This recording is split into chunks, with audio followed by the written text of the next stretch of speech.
ದೇಶಕ್ಕೆ ಸ್ವಾತಂತ್ರ್ಯ ಬಂದು 80 ವರ್ಷ ಕಳೆದಿದೆ. ದೇಶ ಅಭಿವೃದ್ಧಿಯತ್ತ ದಾಪುಗಾಲಿಡ್ತಿದೆ. ಆದರೆ ಹಾವೇರಿ ಜಿಲ್ಲೆಯ ಹಾನಗಲ್ ತಾಲೂಕಿನ ಅರೆಗುಪ್ಪ ಗ್ರಾಮದ ಪುಟಾಣಿ ಮಕ್ಕಳಿಗೆ ಮಾತ್ರ ಇಂದಿಗೂ ಶಾಲೆಗೆ ಹೋಗಲು ಸುಸಜ್ಜಿತ ರಸ್ತೆ ಸಿಕ್ಕಿಲ್ಲ. ಮಳೆ ಬಂದರೆ ಸಾಕು ಶಾಲೆಗೆ ಸಂಪರ್ಕ ಕಲ್ಪಿಸುವ ರಸ್ತೆ ಕೆಸರು ಗದ್ದೆಯಾಗಿ ಮಾರ್ಪಾಡಾಗುತ್ತೆ. ಇದೇ ಕಾರಣಕ್ಕೆ ಸ್ವಾತಂತ್ರ್ಯ ದಿನದಂದೇ ಮಕ್ಕಳು ವಿಭಿನ್ನ ರೀತಿಯಲ್ಲಿ ಪ್ರತಿಭಟನೆ ನಡೆಸಿದ್ದಾರೆ.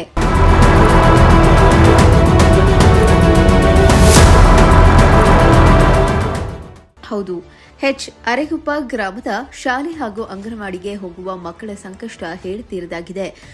ಶುಭ್ರ ಸಮವಸ್ತ್ರ ಹಾಕಿಕೊಂಡು ಮನೆಯಿಂದ ಹೊರಡುವ ಮಕ್ಕಳು ಶಾಲೆ ತಲುಪುವಷ್ಟರಲ್ಲಿ ಕೆಸರಿನಲ್ಲಿ ಮುಳುಗುವಂತಾಗಿದೆ.